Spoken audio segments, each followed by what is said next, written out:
Bonjour Enki Bilal. Bonjour. La dénumérisation du monde, ce sera peut-être la fin du monde. Bug. Voici le livre 2, c'est un événement, on est toujours ravis de vous recevoir Enki Bilal. Vous nous amenez en 2041 dans un monde finalement, j'allais presque dire transgénique, déformé, transformé, parce qu'au fond, sa mémoire a disparu. Oui, 2040, 41, c'est tout près, hein, c'est demain. Mais on est déjà lancé sur les autoroutes de l'intelligence artificielle, du transhumanisme. Donc voilà, l'homme augmenté, hein, c'est un terme qui veut dire ce qu'il veut dire, hein, très imagé. Hein, on rajoute des choses pour être plus performant, intellectuellement, physiquement. Et donc, si du jour au lendemain, tout ce qui génère ce genre de science et de technologie disparaît, à savoir le numérique, eh bien, le monde se trouve à l'arrêt complètement. Oui. Et là, c'est vraiment un arrêt radical. Le monde perd sa mémoire, au fond. C'est-à-dire qu'au fond, ce qu'on aurait pu appeler l'intelligence artificielle, d'une certaine façon, disparaît. Ça disparaît. Alors, effectivement, le problème, c'est là, c'est qu'on se rend compte qu'on n'a pas fait travailler son cerveau comme un muscle, qu'on a fait trop confiance au numérique, qu'on a mis de côté des informations, qu'on a géré comme ça son temps, s'est disponibilisé du temps pour autre chose, soi-disant, mais on a oublié de stocker dans sa propre mémoire vivante l'histoire, sa propre histoire. Donc l'humanité risque effectivement de perdre sa mémoire s'il y a un bug comme ça. Oui, sauf si cette mémoire est concentrée dans une seule personne. Alors et là, on est dans le roman, mais j'allais presque dire, vous nous annoncez ce qui peut arriver, Enki Bilal. Alors je ne sais pas si ça peut arriver, qu'un seul homme concentre autant de connaissances, mais là, évidemment, on est dans une fable, hein, donc moi je me suis permis ça pour précisément jouer sur les enjeux politiques, géopolitiques, et puis aussi des enjeux plus intimes, familiaux, etc. Donc on est voilà, on entre dans une espèce de course-poursuite, puisque cet homme qui détient tout ce qui a disparu, il le détient dans un bug. Alors un bug, le titre évidemment, ça veut dire bug technologique, hein, donc un fiasco, un arrêt du fonctionnement, mais aussi ça veut dire bestiole, insecte en anglais.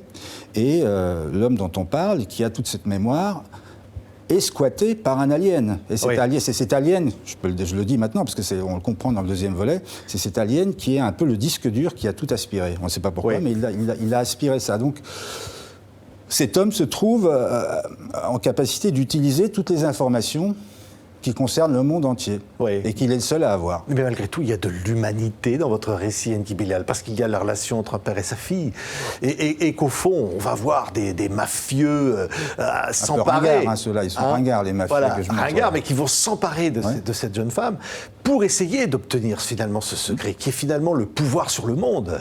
Alors, c'est effectivement ça. Le troisième volet nous dira jusqu'où je vais aller. Pour l'instant, je ne le sais pas moi-même, mais en tout cas, le personnage principal prend conscience de son pouvoir. Hein. Je ne dis pas qu'il ne l'a pas compris, mais il était tellement occupé par d'autres choses. Et puis revenir de Mars, c'est pas évident. Il revient de Mars, donc il va devenir plus actif et il va prendre des décisions importantes, y compris pour le monde. Oui, il y a derrière cela les grands enjeux pour toute l'humanité. Et finalement, on dit parfois récit d'anticipation. Parce qu'au fond, vous anticipez ce qui va arriver. Oui, non, mais d'anticiper, c'est imaginer, donc raconter quelque chose qui pourrait arriver. Je ne pense pas que ça puisse arriver tel que je le décris, c'est-à-dire à savoir un bug absolument radical qui efface tout. Ça, c'est impossible parce qu'il y a des garde-fous, il y a des précautions, il y a des sauvegardes, j'imagine. Mais des bugs, il y en aura beaucoup, des petits bugs qui peuvent vraiment créer des problèmes. Donc on est effectivement dans une société qui est en train de se fabriquer sur des concepts totalement virtuels, numériques. Et ça, c'est forcément, ça représente une part de danger, on ne sait pas trop. Oui. Jusqu'où ça peut aller. Il y a ça aussi. Hein. L'homme peut parfois aller un peu trop loin, tellement il est excité par la création et par la technologie. Oui, on retrouve dans ces années-là des personnages actuels et toujours vivants, Ray Kurzweil, qui est un des papes du transhumanisme et qui dirige aujourd'hui Google et qui finalement c'est là le pouvoir, parce que derrière il y a une sorte de menace fasciste, parce qu'au fond s'emparer de tout ça, c'est prendre j'allais dire, prendre pied dans le cerveau des humains. Bah oui, mais là vous faites allusion, j'imagine, à la Chine qui commence à s'équiper et qui est déjà équipée de moyens de reconnaissance faciale, mais à l'échelle d'une population. Donc c'est absolument, c'est Orwell 1984 multiplié par 1000. Et effectivement, on est en train d'entrer dans cette société avec l'assentiment des populations, en tout cas des Chinois. Je pense qu'en Europe, les Occidentaux réagiraient différemment, mais les Chinois sont étrangement passifs par une espèce de culture de la soumission qui est due sans doute à des décennies de communisme. Et ça, c'est très, très inquiétant. Oui. Oui, et derrière cela, il y a vos dessins. Peu de dire qu'ils sont absolument incroyables. Hein. On les connaît, on connaît votre trait, Enki Bilal. Il y a une fulgurance dans ce récit, en plus petit format. Hein. Livre 2, là, qui vient d'arriver. Il y en aura peut-être, vous dites, 5. Oui. Et c'est qu'au fond, il y a comme quelque chose d'une nécessité dans le trait, de rapidité. Oui, parce que le récit, il est très compact. Comment dire, il y a des ellipses qui sont assez radicales. C'est la narration qui nécessite ça et le sujet. Donc tout est lié en fin de compte. Hein. Je crois que quand on est dans l'acte de création, on est pris par soi-même, par le récit. Et moi, je le vis d'une certaine façon, puisque je le déroule au fur et à mesure. Par exemple, le 3e volet que je vais commencer bientôt, je ne sais pas exactement où je vais aller. Vous êtes influencé par ce qui se passe autour, ça peut arriver. Ça peut arriver. Je laisse effectivement les choses venir aussi, oui. Mais en tout cas, ce que je connais, c'est la fin. Je connais la fin de la série. Ça ne bougera pas. C'est comme une forme d'improvisation. C'est comme au fond une musique qui vient en vous.